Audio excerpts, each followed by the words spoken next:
Tous les mois, François Durovray, président du conseil départemental, répond à vos questions posées sur Twitter via le hashtag #MaQuestionAuPrésident91. Transport, social, éducation, sport, culture, tous les sujets qui vous intéressent seront abordés. La rénovation du nœud ferroviaire de Brétigny, c'est pour quand ?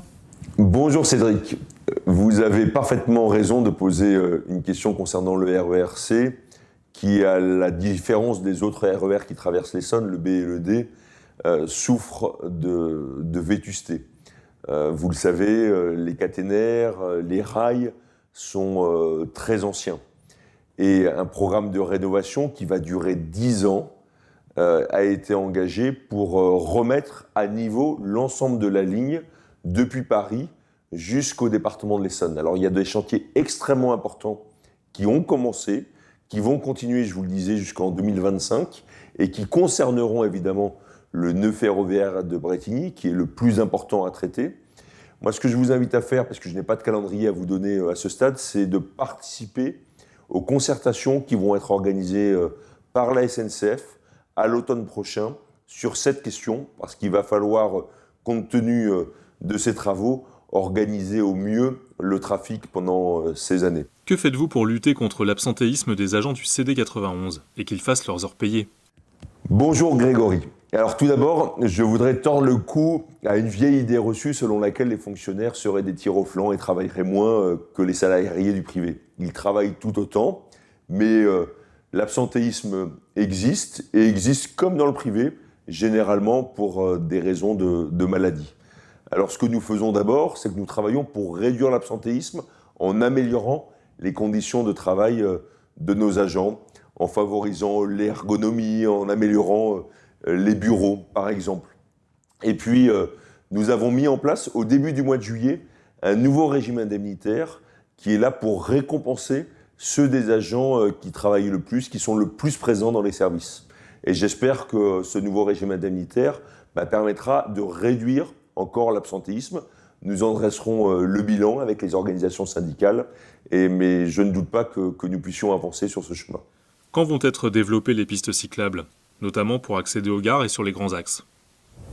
Je voudrais d'abord vous dire que je suis convaincu que l'Essonne se prête à la pratique du vélo de manière beaucoup plus importante que ce n'est le cas aujourd'hui. Mais avant de créer de nouvelles pistes cyclables, encore faut-il que les pistes existantes fonctionnent, qu'elles soient en bon état. Et ce que nous allons faire cette année, c'est que nous allons rénover toutes les pistes cyclables départementales existantes. Nous y consacrons 2 millions d'euros.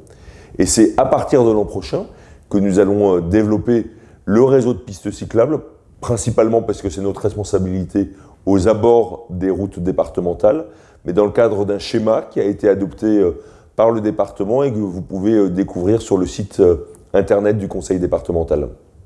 Pensez-vous logique que la ligne 18 du Grand Paris Express passe en aérien sur le plateau de Saclay et sans arrêt devant le CEA ?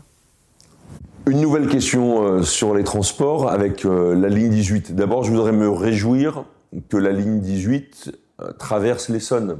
Il ne faut pas que le nouveau réseau du Grand Paris concerne uniquement Paris ou sa proche banlieue.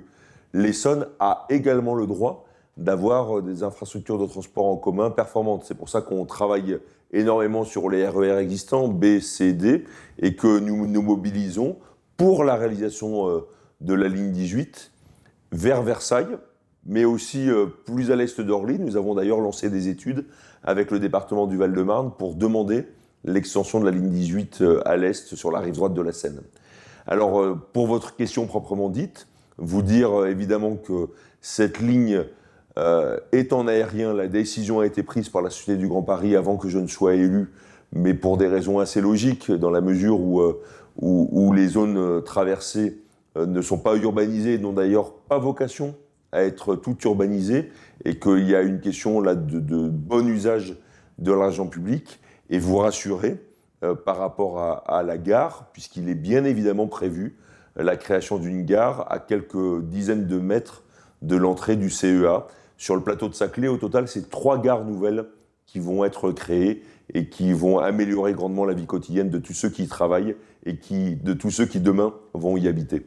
Posez toutes vos questions à François Durovray, président du conseil départemental de l'Essonne, via Twitter avec le hashtag #MaQuestionAuPrésident91.